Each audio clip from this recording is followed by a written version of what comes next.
warahmatullahi wabarakatuh. Perkenalkan, nama saya Sri Rahayu. Saya guru di SMPN Negeri 4 Lembang, Kecamatan Lembang, Kabupaten Bandung Barat.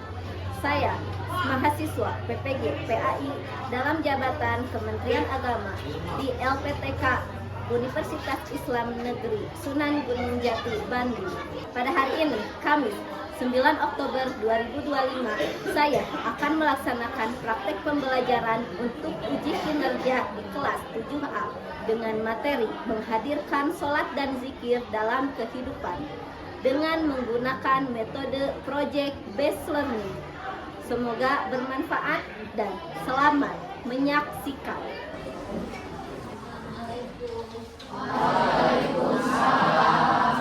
Apa kabarnya hari ini?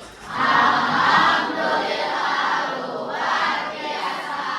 Allahu Akbar. Sebelum kita mulai ke pembelajaran, agar pembelajaran kita dilancarkan, mendapatkan ilmu yang berkah dan bermanfaat, berdoa terlebih dahulu. Duduk siap. Siap. Belajar, marilah kita berdoa. Mulai.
Faisal, Ar-Rahman, Fauzan,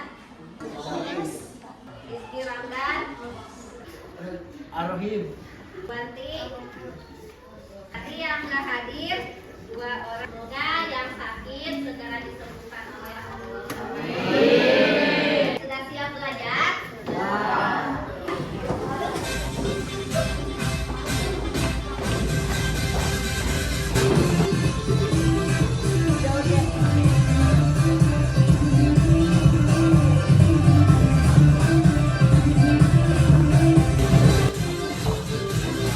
Minggu kemarin ada yang masih ingat kita belajar tentang apa? Praktek sholat. Sholat. Kemarin ada beberapa teman kalian yang masih belum hafal sempurna bacaan sholatnya, dan juga kalau gerakan itu alhamdulillah sudah pada bisa, sudah sempurna. Hari ini kita akan belajar tentang menghadirkan sholat dan zikir dalam kehidupan. Ada beberapa tujuan pembelajaran, nanti di akhir diharapkan kalian mampu menjelaskan keterkaitan antara hakikat sholat dan zikir dengan fungsi mencegah perbuatan keji dan mungkar. Kalian dapat mendesain dan membuat quotes inspiratif tentang sholat dan zikir yang dapat digunakan sebagai media dakwah digital, baik mau kalian posting nanti di sosmed atau nanti dipajang di.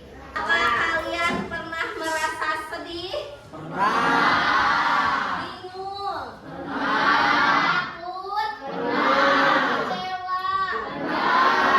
Semuanya. Nah, ketika kalian merasakan hal tersebut, apa yang kalian lakukan agar merasa tenang kembali? Sholat. Sholat. Terus? Membaca Al-Quran. Baca Quran. Apa lagi? Istighfar. Ya, betul ya. Dalam Islam itu ketika kita mengalami sedih, bingung, takut, Allah mempunyai cara agar bisa mendekatkan diri kepada Allah. Salah satunya dengan cara sholat. Terus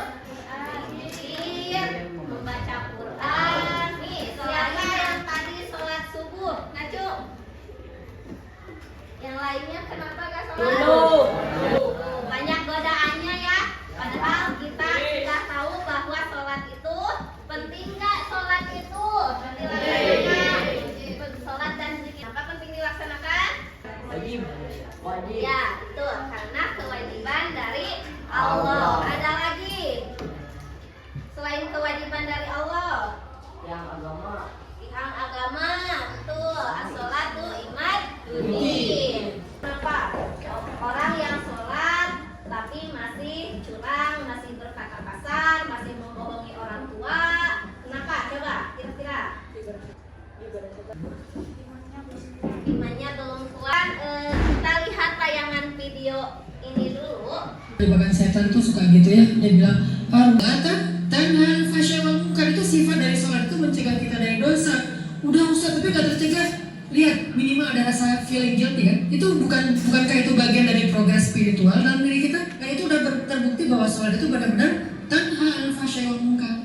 Mulai ngerasa gak enak, mulai ngerasa malu, bukankah malu itu bagian dari iman? Berarti sholat membangun keimanan kita, merasa gak enak sama Allah. Bukankah muraqabah itu bagian dari iman, merasa dipantau oleh Allah? Mulai merasa setelah itu nyesal. Dulu gak ada nyesalnya, habis buat dosa biasa aja, malah bangga, malah cerita-cerita. Sekarang malah nyesal, masih buat dosa sih, tapi setidaknya udah nyesal. Maka terusin sholatnya, perbaiki sholatnya, Allah akan perbaiki diri kita dari dosa. Jadi fokus kita, perbaiki sholatnya. Oh mungkin sholat kita masih kurang tepat waktu. Oh mungkin sholat kita masih belum di masjid. Oh mungkin sholat kita belum di sholat pertama. Oh mungkin sholat kita belum banyak tambahin dengan gimmick sunnah-sunnahnya. Oh mungkin sholat kita belum banyak ditutup dengan istighfar setelah sholatnya, doa dan seterusnya. Perbaiki sholat kita, Allah akan perbaiki hidup kita. Dari tayangan video barusan, apa yang kalian dapatkan? Ini sholatnya. Perbaiki sholatnya. Buka hati, tidak berbuat maksiat. Perbaiki sholat. Terus tadi kira-kira ketemu gak jawabannya? Kenapa orang yang sholat tapi masih maksiat? Jawab. Godaan setan. Apalagi? Ya, sholatnya belum sempurna. Maaf, zikir dilakukan hanya ketika setelah sholat saja gak? Yang mau ditanyakan? Sudah paham? Sudah sholat dan zikir. Sejauh mana kalian memahami apa yang Ibu sampaikan? Mari kita berdiskusi mengerjakan LKPD. Kan buat quotes-nya semenarik mungkin sholat dan zikir ini. Kalau 20 menit ya harus selesai. Kan quotes-nya seperti ini. Kiranya quotes-nya ini kok kamarnya. Oh, sabar, kata-katanya.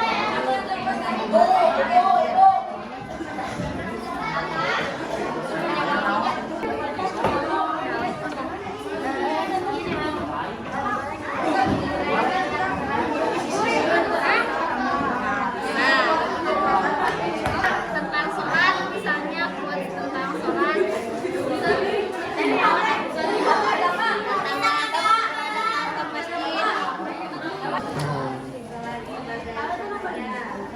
Sholat merupakan tiang agama. Cahaya ada. Assalamualaikum warahmatullahi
Tapi kuatnya seperti aku mencintai. Kirain kurang perhatian ternyata kurang tambah banyak. Kurang perannya.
'Setelah pembelajaran berakhir, anak-anak diminta merefleksikan apa hasil belajar hari ini di buku catatannya masing-masing.